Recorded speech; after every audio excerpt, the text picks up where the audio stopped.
Today we're going to talk about a boy, a horse, and one of the most extraordinary journeys in Australian history. Lennie Gwyther was born in 1922 in Leongatha, Victoria.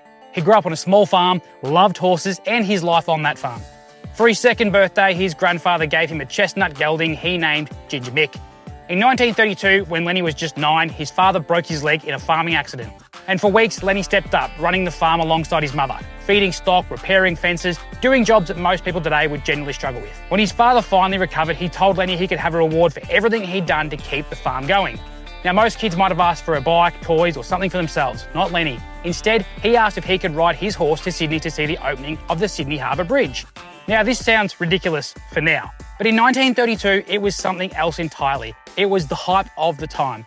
But this journey wasn't as easy as that. There were no sealed highways, no rest stops, no phones, just dirt tracks, bush roads, river crossing, and long days in the saddle. On the 3rd of February 1932, Lenny and Ginger Mick left Leongatha and headed north, roughly 1,000 kilometres. Just a boy, his horse, a few supplies, and a quiet kind of determination. They crossed rivers on horseback, slept in paddocks and shearers' quarters, rode through summer heat, bushfires, smoke, rain. Some days covered only a few kilometres at a time. Other days they rode from dawn until dark.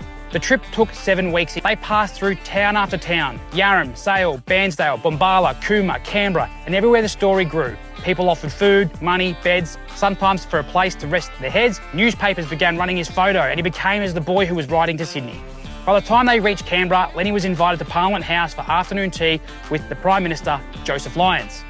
When they finally reached Sydney, thousands of people turned out to greet him. He was given a police escort into the city and treated like a visiting dignitary. During his time in Sydney, Lenny was taken to Taronga Zoo, Bondi Beach, the cricket at the SCG, and he met Sir Don Bradman, who even gave him a signed cricket bat. From a small boy in a farm in Gippsland, it must have felt like another world completely. On the 19th of March 1932, Lenny and Ginger Mick were invited to be part of the opening celebrations and were among the first group to cross the Sydney Harbour Bridge. A 9-year-old boy on a horse, at the centre of a national moment. After weeks in Sydney, Lenny's father came to bring him home by ship. Lenny thanked him for the offer and chose to ride back to Victoria anyway. On the return journey, he turned 10 in the small town of Gunning, where the locals presented him with a £1 note, a small fortune for a country kid in the middle of the Great Depression.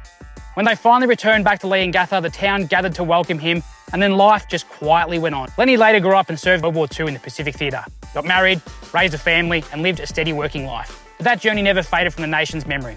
In 2017, a statue of Lenny and Ginger Mick was unveiled in Leongatha, a permanent reminder of a boy who showed Australia what courage, responsibility and determination looks like at the age of 9 years old. And that's why this story matters, because it isn't really about how far he rode, it's about the kind of person he was already before he ever left home. And that is